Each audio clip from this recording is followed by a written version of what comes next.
Hi friends, அஸ்ஸலாமு அலைக்கும். Welcome to Raifa kitchen. நம்ம இன்றைக்கி இட்லிக்கு ஒரு பெஸ்ட்டு சைடிஷ் தாங்க பார்க்க போகிறோம். நம்ம ட்ரெடிஷ்னல் உணவான இட்லிக்கு பார்த்திங்கன்னா எக்கச்சக்கமான சைடிஷ் இருக்குது. தேங்காய் சட்னி, தக்காளி சட்னி, சாம்பார், இப்படி நிறைய சொல்லிக்கிட்டே போகலாம்.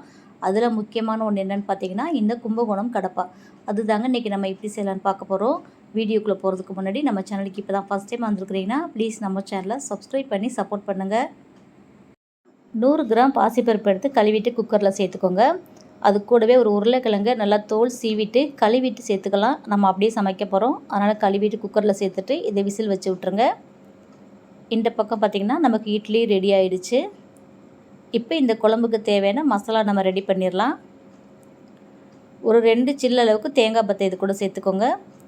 கூடவே 5-6 பூண்டு பல், ஒரு சின்ன துண்டு இஞ்சி, காரத்துக்கு 5-6 பச்சை மிளகா, ஒரு 2 டீஸ்பூன் அளவுக்கு உடச்சக்கலை சேர்த்துக்கோங்க. அது கூடவே 1 டீஸ்பூன் அளவுக்கு சோம்பு, இதெல்லாம் சேர்த்து இதை பேஸ்ட்டாக அரைச்சி எடுத்துடலாம். இந்த பக்கம் நம்ம வேக வச்ச பாசிப்பருப்பும் உருளைக்கிழங்கு வெந்துருச்சு. கிழங்கு லைட்டாக மசிச்சு விட்டுட்டு இது ஒரு பாத்திரத்துக்கு மாற்றிக்கோங்க. நம்ம இதே குக்கர்லேயே நம்ம குழம்பு வச்சிடலாம். குக்கர் அடுப்பில் வச்சு எண்ணெய் சேர்த்துக்கோங்க. எண்ணெய் காஞ்சோடனே 2 ஏலக்காய், 2 கிராம்பு, சின்னதாக ஒரு துண்டு பட்டை சேர்த்துக்கலாம். 2 வெங்காயம் கட் பண்ணி வச்சுருக்கேன், அந்த வெங்காயத்தை இது கூட சேர்த்துருங்க.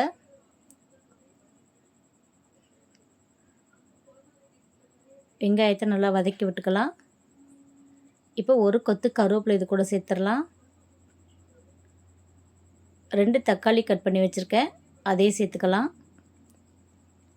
இதை ஒரு 2 நிமிஷம் அளவுக்கு நல்லா வதக்கி விட்டுருங்க.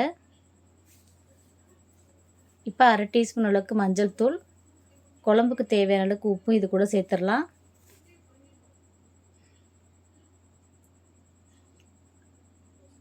இப்போ நம்ம அரைச்சி வச்சுருக்கோம் இல்லையா தேங்காய் சோம்பு பேஸ்ட்டு, அதையும் இது கூட சேர்த்துருங்க.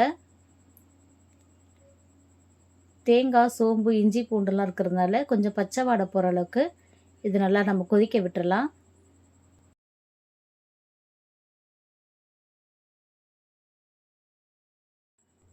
மசாலா நல்லா பச்சை வாடை போயிடுச்சு. வேக வச்சுருக்க உருளைக்கிழங்கும் பாசிப்பருப்பு இது கூட சேர்த்துருங்க. இது திக்காக இருக்கிறதுனால இது கூட கொஞ்சமாக தண்ணி சேர்த்துக்கலாம். இந்த குழம்பு வந்து தண்ணியாக இருக்கக்கூடாது, திக்காக தான் இருக்கணும். அதனால் தண்ணி பார்த்து சேர்த்துட்டு இது நல்லா மிக்ஸ் பண்ணி விட்டு கொதிக்க விட்டுருங்க. உப்பு செக் பண்ணிக்கோங்க. நம்ம ஏற்கனவே உப்பு சேர்த்துருக்கோம். உருளைக்கிழங்கு பாசிப்பருப்புலாம் சேர்த்துருக்கறனால உங்களுக்கு உப்பு கரெக்டாக இருக்கான்னு பார்த்துக்கோங்க. எனக்கு உப்பு எல்லாமே கரெக்டாக இருக்குது. இப்போ இது கொதிக்க விட்டுறலாம். குழம்பு ரெடி ஆகிறதுக்குள்ளே நம்ம இட்லியும் எடுத்துடலாம். இட்லி கொஞ்சம் ஆறிடுச்சு, பரவாயில்ல. குழம்பு சூடாக இருக்கிறனால நம்ம அப்படியே சாப்பிட்றதுக்கு நல்லா தான் இருக்கும். இப்போ இட்லி எடுத்து உரமாக வச்சிடலாம்.